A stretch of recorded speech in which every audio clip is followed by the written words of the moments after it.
bienvenue. Voici les grands titres à la une de l'actualité. Le chanteur Franck Alamo est mort hier.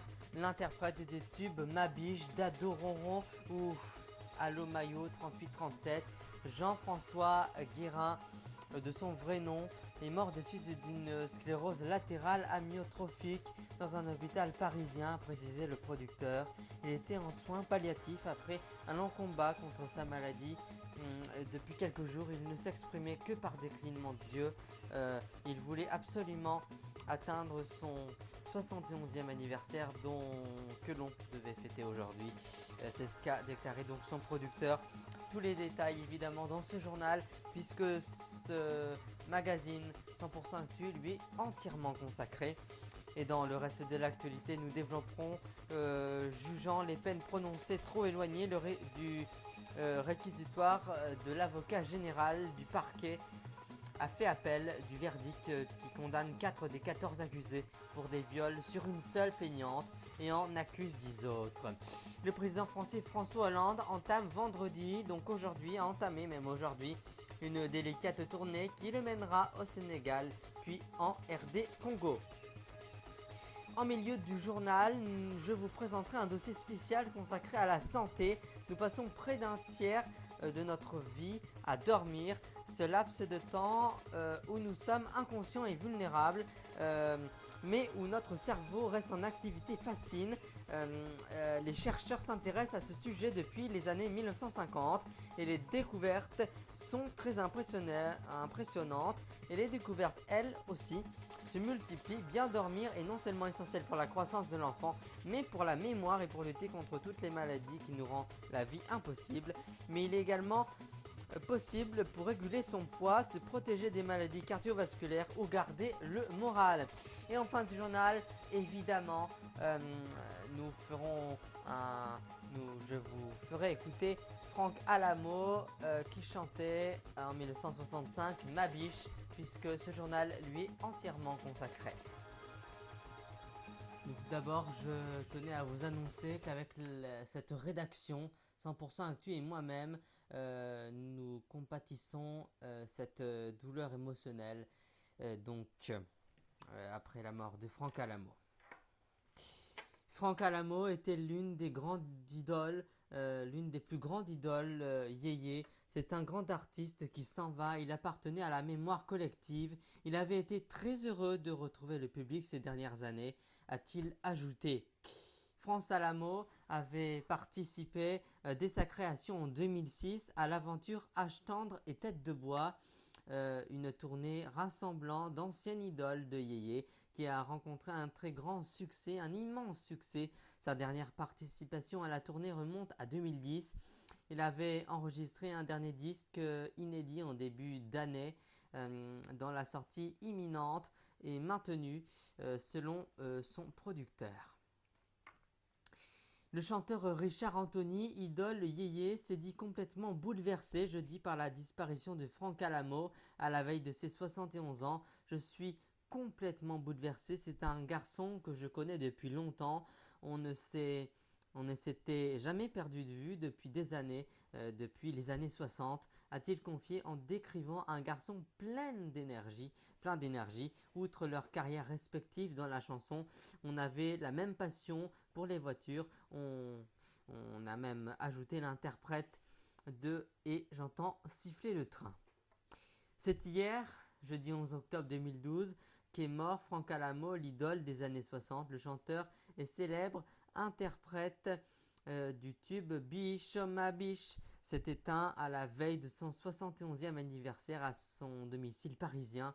Depuis l'année 2008, il souffrait d'une maladie rare, une sclérose latérale amyotrophique, plus communément appelée maladie du Charcot. Aujourd'hui, ses amis, ses proches, mais aussi tous ceux qui l'entourent, mais notamment tous ces gens qui l'ont toujours aimé, réagissent à cette tragique disparition.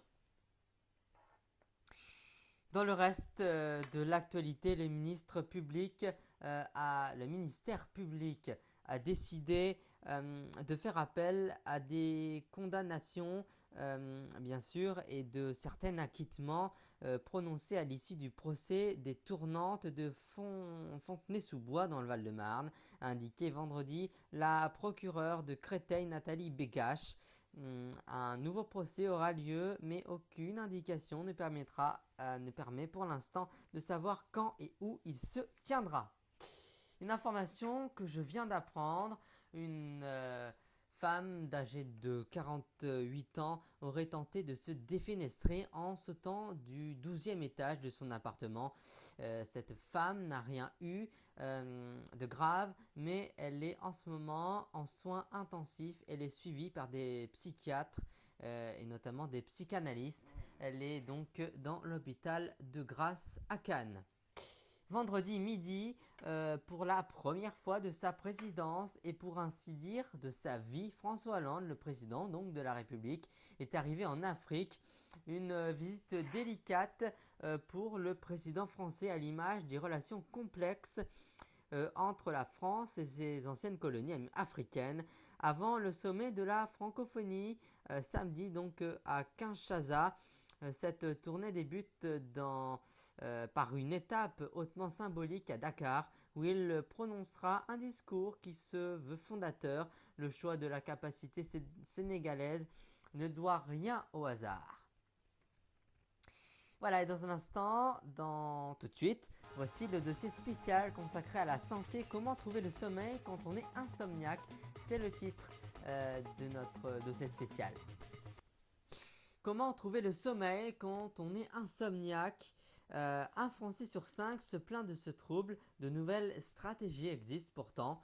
Nous passons en moyenne près d'un tiers de notre vie à dormir. Certains, pourtant, dorment moins. 20% des adultes se plaignent de ce fait d'insomnie au sens médical, c'est-à-dire qu'ils ont, depuis un mois ou plus, du mal à s'endormir ou à rester endormis au moins 3 nuits par semaine et que cela retentit sur le lendemain. Parmi eux, la moitié a recours aux hypnotiques, indique le procureur Damien Léger, spécialiste du sommeil à l'hôpital Dieu de Paris. La consommation, quant à elle, de ces médicaments a diminué, mais ils apparaissent encore trop souvent comme l'unique solution de l'insomnie, même s'ils ne sont pas dénués d'effets secondaires, dépendance, rebond à l'arrêt du traitement, troubles de la mémoire et d'autres, etc.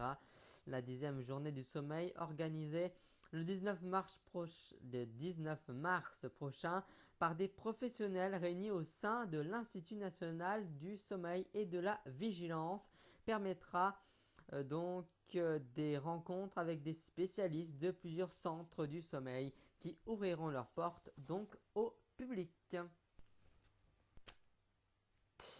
Et on continue avec une info à propos du suicide chez les jeunes qui est de plus en plus courant. La question de suicide est souvent difficile à aborder tant par les parents que par les adolescents eux-mêmes. Pourtant, cet acte est la seconde cause de mortalité chez les jeunes âgés de 15 à 19 ans. Or, de nombreuses issues tragiques pourraient pourtant être évitées par le simple fait de communiquer. Quand faut-il s'inquiéter? Comment reconnaître les signes et prévenir les risques? Comment aider les ados? Des femmes et des hommes de terrain tentent de faire le point sur ce sujet. Allez, tout de suite, comme promis, écoutons en guise d'hommage à Franck Alamo qui nous a quittés hier soir à l'âge de 71 ans à l'hôpital parisien. Pensons très fort à lui. Écoutons ensemble Biche oh ma biche. À tout à l'heure. Biche oh ma biche, lorsque tu soulignes au crayon noir tes jolis yeux. Biche oh ma biche, moi je m'imagine que ce sont deux papillons bleus.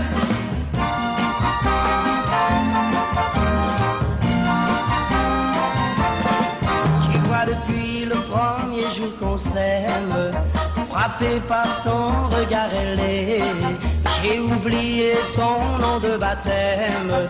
Tout de suite je t'ai appelé ma douce biche oh ma biche, tante te souligne au crayon noir tes jolis yeux. Biche oh ma biche, moi je m'imagine que ce sont deux papillons bleus.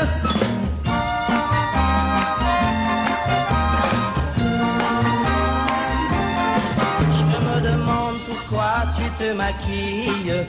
Si tu veux mon avis à moi, sans rien tu sais, tu es très très jolie. Je ne vois vraiment pas pourquoi trichant ma biche, je t'en prie de grâce. Et sur tes yeux sans rien autour. Pour moi ma biche, quoi que tu le fasses, tes yeux sont les yeux de l'amour. Tes yeux sont les yeux de l'amour. Tes yeux sont les yeux de l'amour. Tes yeux sont les yeux de l'amour. Voilà, nous sommes de retour sur ce plateau. Je vous en rappelle le gros principal titre. Le chanteur français Franck Alamo est mort. L'interprète du tube Bichot ma biche donc est décédé. Jean-François Grandin, de son vrai nom, est mort des suites d'une sclérose en plaques amyotrophique dans un hôpital parisien, a précisé son producteur. Il était en soins palliatifs après un long combat contre sa maladie. Depuis quelques jours, il ne s'exprimait que par des clignements d'œil, de yeux. Il voulait absolument atteindre son 71e anniversaire qu'on lui devait fêter vendredi, a déclaré donc son producteur. Nous n'aurons préféré ne jamais pouvoir vous annoncer cette terrible nouvelle. Donc Franck Alamo restera à jamais gravé dans nos cœurs. Merci à tous ceux qui nous ont suivis avec cette collaboration immense. Merci à vous, chers internautes, de votre fidèle attention qui m'honore avec cette estime immense. Merci donc pour votre fidélité. Je vous retrouve vendredi prochain pour de nouvelles informations, je l'espère moins lourdes.